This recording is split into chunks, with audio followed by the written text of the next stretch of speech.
Welcome to this extra special edition of The Dice Gods. My name is Hydra, and today we are going to look at a bit of the live stream that happened yesterday, last night, 29th of September, because in that live stream I covered the announcements from Corvus Belli relating to Infinity, which they did in a seminar at Freak Wars in Madrid, Spain last weekend, so 27th, 28th of September, last weekend as I record this. There was some really cool stuff announced, although the images and stuff that we have from there aren't great yet. I'm sure we'll get the official ones soon. We've got the first new wave things. There's all kinds of great stuff. So I thought, you know what? I'm going to slice that out, put it out to you. So probably be a little bit random because obviously I'm talking to some of the people that were in the chat at the same time. But I hope you enjoy this, and yeah, see you again soon. You ready? And 3, 2, 1, and hey. Look at that. So we're going to talk about Freak Wars for a second. This was the event that happened in Spain this last weekend. Corvus Belli went to it. They did a showy thing. They did a whole new set of reveals. And so because of that, we get to talk about it. Now, unfortunately, the only thing that we have from the event is the ubiquitous Corvus Belli camera phone shots. We don't actually have the official ones yet, so you'll have to bear with me, and you'll have to sort of live with my apologies of the quality, and the huge thanks to everybody that took these and shifted these online so that people like me can go, oh, I have opinions about them. Speaking of his high horsepower racism, I see. Balance is value. Right. So let's get into this. So these are the actual pictures of the Zaybak for hack. This was Freak Wars in Spain. The official Corvus Belli presentation. We're actually seeing some pictures of the Zaybak now, which is pretty. We've got the pilot. If you don't remember it, this is the profile. This is one of the things that actually came out from the tournament this last weekend, is that the vehicles are a bit dirty. Some of them are filth, to the point of not being fun to run, almost not fun to play against. Zaybak is certainly getting onto that. Arm 5, 3 structure. Albedo -6 is interesting because some of the other ones are mimetism. Dodge -3, which is just... You're trying to get out of the way of this damn thing and you get dodge -3. Super jump jet propulsion, which is on super jump 3, so it super jumps 11 inches. So what we were seeing a lot of, or has been seen a lot and discussed a lot, is pop-tarting with vehicles, where you just super jump up in the air and then dacker something that's flat on a roof. It kind of wipes out, nod to the monkey, wipes out the benefit of terrain, or the value of terrain inside of Infinity, which is a huge thing. It's a massive thing. The fact that you can just go, hello, is horrible.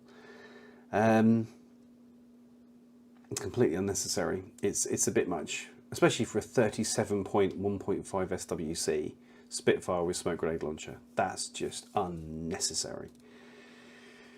So, I mean, this with the Albedo -6, this is definitely a MSV hunter. You have your MSV units, and this is just going to knock them out of the box. There's no two ways about that. And the fact that it also has escape system 2, so if you take those 3 structure off, then you get your little munchkin, or escape system 2. So you take your 2 structure off, and then your little munchkin gets ejected onto the ground, and is still running around with a Spitfire BS-12 Arm 3. That's a lot. The Zaybak is a lot. I love it. I love the aesthetic. But yes, Kuhn, we know you ran them this weekend, Machine. You ran them and they were not fun. They were not fun for you to play, which was just a sad thing when somebody has a toy and like, yeah, this kind of sucks. Anyway, so the Zaybak is coming. It's pretty. I mean, let's be honest. That is pretty. Would you run it? I'll leave that up to you and your conscience. I personally wouldn't. Next up, it beginneth. next wave. So the new sectorial that is dropping in the near future for Combined Army, a new Sectoral Army, because that's what Combined needed. The proto-human sectorial is arriving. We've had our first look, so we have the Cliff Jumpers Extreme Jump Unit with boarding shotgun. There is our artwork. Note, submachine gun, boarding shotgun, and heavy flamethrower, because that's what you need in a jump trooper. Decharges, paramines. No one needs it. And there's your profile, your first next wave profile. So the 4-4 move, CC16, BS12, Fist 10, Whip 13, 1 arm, 3 BTS, 1 Vita. Okay. BS stack plus 1 burst is tasty. Dodge plus 3, so they're dodging on a 13. Mimetism minus 3 is not to be sniffed at. Parachutist, useful. Paired with that combat jump with the PH13 is good. And the super jump jet propulsion is not, that's to be expected at this point. So it's a fairly solid airborne deployed trooper. It's not massive. I mean, it's not incredibly tough, but then come with me downstairs. Light shotgun, heavy flamethrower, paramines for 21 points. That's pretty good, actually. A killer hacker with submachine gun zapper as well. Decharges. See, the killer hacker with decharges, you have more classified objectives this guy can do for 23 points. And then the FO, boarding shotgun, flash pulse, paramines, 22 points. I think that's, as a parachutist, that's almost Tomcat level of usefulness. Especially with the killer hacker. That is plus 1 burst on a submachine gun, zapper, 23 points, whip 13. Okay, whip 13 is not amazing, but on a killer hacker, whip 13 with BTS 3, it's really not to be sniffed at. And it's at that price point where it's kind of fine. But it's kind of like, yeah, I'll just fire that at you. I'll just stick that in your face. Because, yeah, it's not too bad.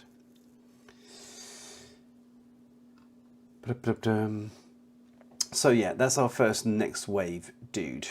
Next up, Harbingers, who just have this, Harbinger. It's just badass, let's be honest, as a name for a unit.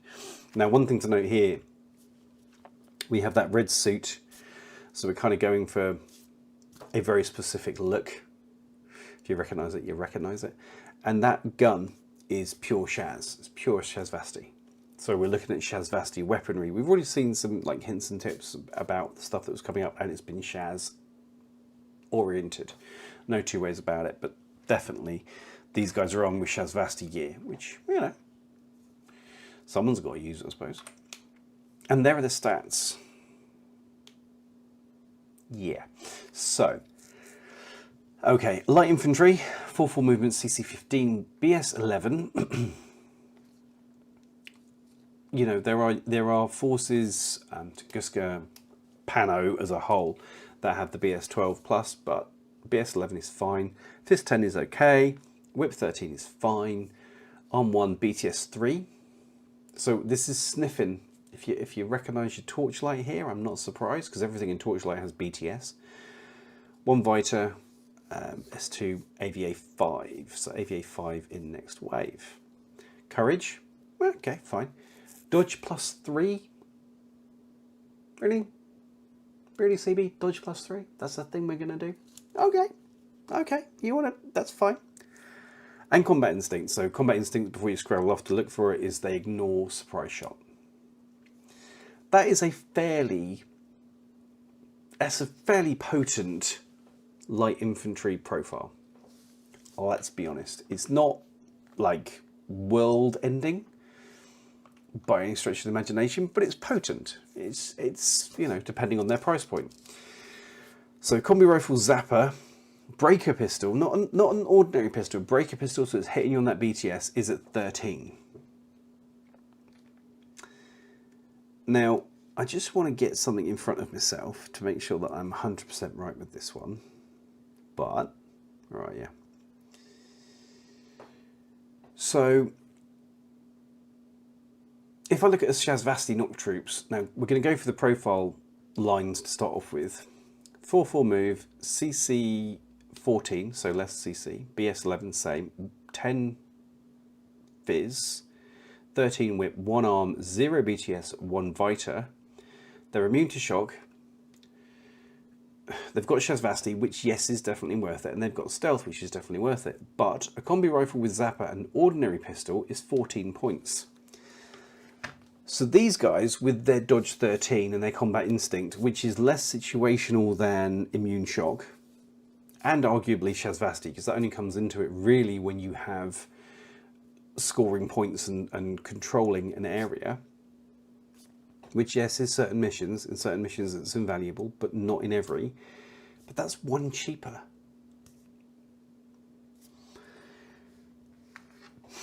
This is not my happy face. And it's the same like with the heavy machine gun. It's 1 SWC, same as with the Harbinger on the Nox, it's 1 SWC, and 21 points for the Nox, as opposed to 20 points for the Harbinger. I know they have a system for scoring and pricing things up, but let's just look at the rest of the profiles we have here. So we've got an HMG, we've got a missile launcher, we've got an AP marksman rifle with Zapper and BS attack -3. We've got Comlic +1, so they can have reinforcements. If you want to play reinforcements, then you have the ability to have 5 troopers in your reinforcements group. Combi rifle Zapper, 15 points for that, and specialist operative. So this is a specialist as well. Yeah, Harbinger Hacker with hacking device, mine layer, EM mines, the Vulcan shotgun, and Zapper. 0.5 SWC, 18 points. A Whip 13 BTS 3 Hacker is not awful. Harbinger Mine Layer, Vulcan Shotgun Zapper Shock Mines for 14 points. Note the lack of SWC there. Normally, Mine Layers are 0.5 SWC. Not for these guys, baby. They just get their nice free shock mines to spaff across the board. Yeah, they're not infiltrating, I know it. But with the ubiquity, with the presence of so many airborne deployed troopers coming to the backfield, having a little guy there for 14 points, the same price, mind you, as a combi rifle wielding Nox trooper, can poop out a mine during deployment. That's good. That is really good. Forward Observer, AP armor piercing submachine gun, Zapper, +1 burst flash pulse, wild parrots as well, because of course, for 13 points. A 13-point specialist with AP SMG, Zapper, flash pulse +1 and wild parrots. Wow. 15 points for the paramedic. That's fine. That's fine. The +3 on the dodge is just definitely worth it. And a lieutenant, a 13-point whip 13 lieutenant with dodging on a 13. It's good. It's good, you know. That's so many options. I know you've only got AVA 5 in here only, but if you bring if you're bringing your lieutenant, which for 13 points you probably are. I mean, we'll have to see what other lieutenant options are in there, but a 13-point victim lieutenant that you hide behind a box on top of a building and hope he doesn't die is neither here nor there. Especially because you can then build an offensive link here, assuming these guys are going to be linkable. Heavy machine gun, AP marksman rifle, Vulcan shotgun, you know, with the mine layer and the AP submachine gun if you wanted that little fire team. Suddenly it's BS 12 because you've got a 4 matched fire team in there, which is, excuse me, which is great. But then you can do an ARO bomb one with the missile launcher, the AP marksman rifle if you so see fit, or you can just take the hacker, the forward observer, the paramedic, slap that in there, probably with the AP marksman rifle, and send that upfield as a specialist bomb. That is an incredibly versatile unit. That can do a lot of stuff and not a lot of points, because we know that in next wave, we know that Achilles is going to appear in here. We know that he's going to turn up, and there's going to be all kinds of weird and wonderful stuff that's going to be in this sectorial. These guys are a really solid start. You know, we're assuming that you're also going to have the other standard units that come with combined army, so you're going to get the cheap order generators in there as well. But this is a core fire team, specialist work, whatever. That's pretty pokey, because also you'd get +1. Dear Lord, you'd get +1 if you're in a 3-man fire team for dodging. So you'd actually be dodging on 14s.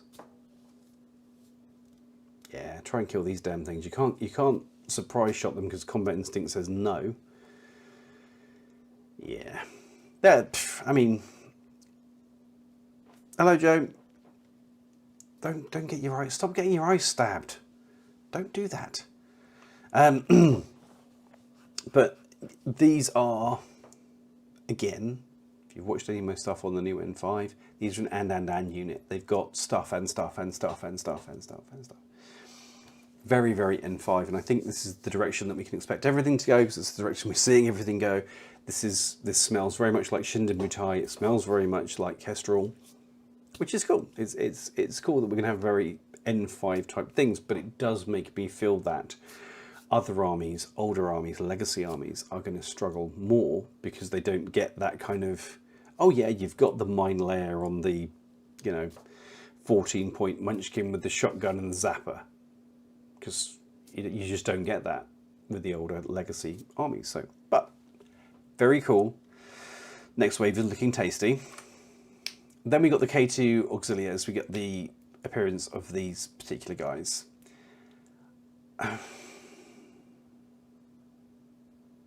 The design leaves me a bit cold. I'm a little bit indifferent to that, to be honest with you. Especially when you look at their job. So that's their profile. If you've not seen these guys before. Steel Phalanx and generic. So they're heavy infantry, 4/4 moves, CC18, BS11, but you're not really going to use that. Phys 12, Whip 13, Arm 2, BTS 3, 1 structure, with no wounding cap. Not shock immune, but then they're on structure, so that doesn't matter. They don't need to be. Then you have 3 FTO options, the 3 that can go into fire teams, one with an EMRAT, Flash Pulse +1, Breaker Pistol +1, Para CC, or Flash Pulse +1, Mine Dispenser Cyber Mines, Breaker Pistol +1, or Flash Pulse +1, Mine Dispenser Para, so paralysis, locking people down, sticking them in place, Breaker Pistol +1. 11, 12, 12 points, 0 SWC. They are dirt cheap 2 wound munchkins. Or you get the parachutist, super jump, jet propulsion, EMRAT, Flash Pulse +1. They're aside from that breaker pistol, they're non-lethal, pretty much. Which is fine. But it leads to the question, why? Well, how do they fit in there? And then you look at their fire teams. So these are your cheap padding. They are getting you up to your Harris. It's a munchkin you can stick around the corner and use the EM weaponry to immobilize stuff or to flash pulse something and not really care about it. If it dies, it's 11 points. Your Mackie, your Hoplite, Sylar, your Thurkatai or whatever is still going. It's still fine because you sent that Muppet around the corner first. They are just cheap padding to keep your heavier stuff inside of Steel Phalanx going. Which, there's no doubt that it needed it, so. Stabbed by a flash of light as sung by Simon and Garfunkel. Clearly, yes, I spare here. That's exactly what it is. So yeah, they're padding units to provide cheap stuff, cheap orders for Steel Phalanx. AVA1 and Vanilla, I don't actually know what they are in Steel Phalanx, what their availability is there. Should we have a look? It's always fun to find out. Adventures with me using my phone. Welcome. So, K2 Auxiliars, yeah, availability 1. So you're only going to take one of these, you're only going to use one of these, but it's just a cheap bit of padding to stick into what is otherwise quite an expensive sectorial. Okay. Would have been nice if it could kill someone reliably. Decent range, but not today. Then we had the Guifeng Spec-Ops. This for me is a big one. So, if you don't know about this stuff, back in N2, way back in the day, we had the Campaign Paradiso book, which I should have had with me, but I don't. So I'm just going to go and grab that because I'm a professional at all points. So let's just come back over here a second and switch there. Campaign Paradiso. If you didn't see, this is an N2 book. Now, the important things about Campaign Paradiso is, as the name implies, this is a campaign book. This isn't like a normal combat, normal sort of expansion to the game. You have stuff like this. Let's get this in shot. So this is a campaign play guide of how you run a narrative campaign for multiple armies. And we have, like, here, you generate experience. There's way more RPG elements in here. And the idea is that you build a narrative that your players play. They develop their troopers, they build their story, they build their narrative, they take those Spec-Ops, which the Guifang is one of, and they become, you give them additional, you spend experience points that you generate from your mission to give them extra ballistic skill, to give them extra armor, to give them another weapon, to give them more whip, all this kind of stuff. So they become you. Where are we here? Yeah, so things that you can get. There we go. You have to spend experience points on the other side of the board there to get these things, and then it can get you extra stuff, more points on the board. If you spend 14 experience points, you get plus 15 army points. These things all add up. They all help. And it's where journalist, if you've seen the journalist skill, that comes into this because that has impact on what you do. So that's what this was. And the big thing that this board was the Spec-Ops troopers, was your Guifang Spec-Ops. Is this an indication that Corvus Belli is going to be returning to the narrative, fluffy, chained, tournament style of play? I think so. I think that's what we're seeing here. It's kind of a mission statement, if you will, that what's coming up is a return to that kind of narrative play, operations play, and I'm here for it. It's another way to play Infinity, and I think that's a good thing. I think that's a great thing for the system, for the players, for everyone.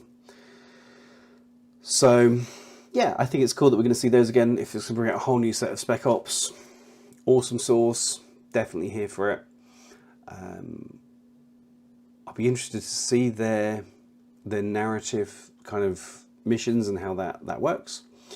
I'm actually working on something for my local community for the start of next year to build a chained narrative campaign over 6 or 7 months. I have big plans. It's coming together nicely, but anyway. So if they're going to bring out a sort of structure that more players can use to do that, brilliant. Because it's just a different way to play.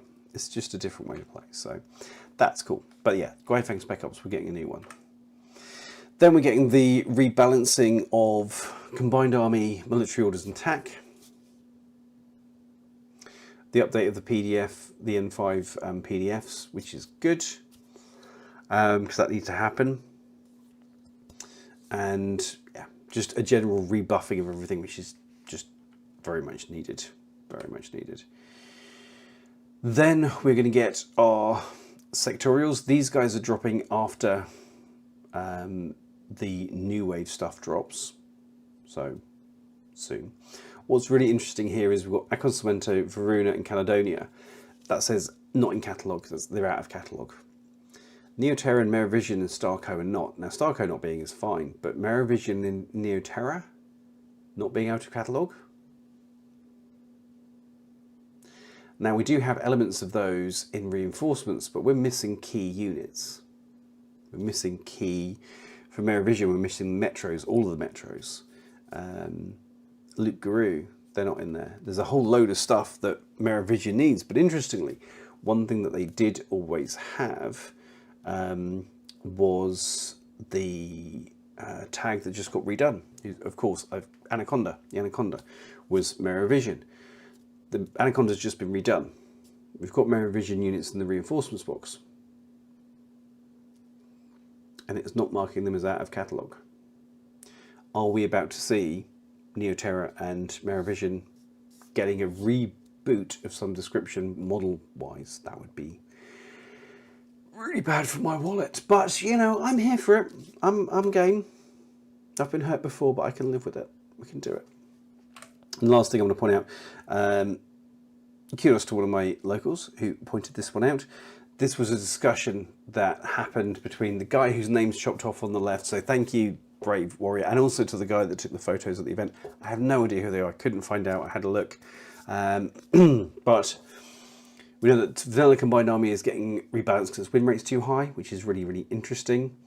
And TAC and MO are too low, so expect to see TAC and military orders, so Ariadne's TAC and Pano's military orders come back up, and Vanilla Combined Army get a bit of a kicking, which some people feel is right.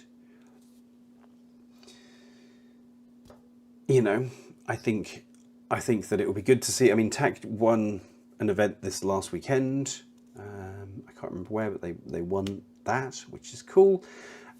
Military orders is doing well in my local meta, but that's anecdotal. That's not the same as they're doing well. So they're going to rebalance it. Let's bring it in. Let's see what happens. And that was what we got out of Freak Wars this year. So that was quite a lot, actually. That was quite a lot of stuff. The initial appearance of you munching on stuff. In gear. Good evening. You get one of those again. The first appearance of stuff for Next Wave is really funky. I think that's good. I hope you enjoyed that, and thank you for staying to the end of this extra special video.